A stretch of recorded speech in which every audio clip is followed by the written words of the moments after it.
IAS institute నిర్వహిస్తున్న all India scholarship exam pass అవ్వండి. 2 years ఫీజులో 50% మాత్రమే పే చేయండి. పట్టుచీర, జడ నిండా పువ్వులు, అందంగా అలంకరణ, మెరిసిపోయే మోముతో కనిపించాల్సిన ఆ అమ్మాయి పాడిపై కనిపించింది.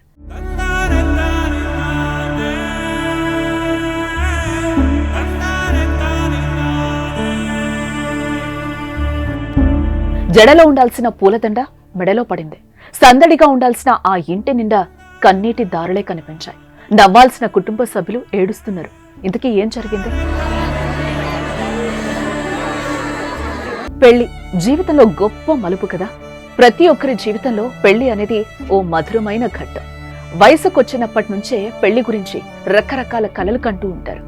అనంతపురం జిల్లాకి చెందిన తాడిపత్రి మండలంలోని వెంకటరెడ్డిపల్లి గ్రామానికి చెందిన గీత కూడా అలానే కలలు కన్న యువతి. గీత కోసం మంచి సంబంధం కుదిర్చారు తల్లిదండ్రులు. ఆదివారమే నిశ్చితార్థం. ఇంటి నిండా ఎంతో ఆనందం, హడావిడి, సందడి వాతావరణం. నిశ్చితార్థం పనుల్లో ఎవరికి వారు బిజీగా ఉన్నారు.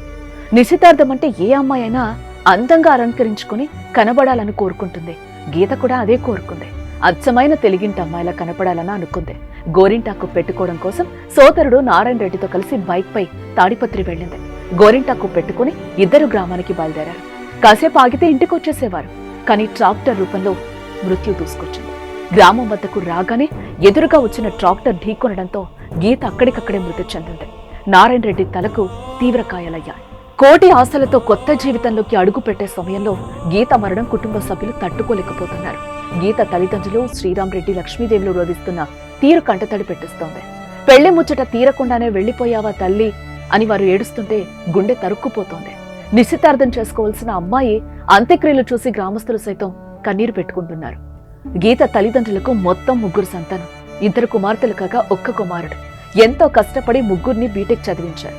లక్ష్మీదేవి ఇటీవల తీవ్ర అనారోగ్యం బారిన పడ్డంతో ఆమె కోరిక మేరకు గీత వివాహానికి సిద్ధమైంది. అబ్బాయి కూడా నచ్చడంతో ఆనందంగా ముందడిగేసింది. కానీ ఇంతలోనే ఇలా జరగటం మాటలు కందని విషాదం. అటు కుమార్తె మరణం, ఇటు కుమారుడు ప్రాణం కోసం పోరాటం. ఏ తల్లిదండ్రులకి ఇలాంటి కష్టం రాకూడదని కోరుకుందా.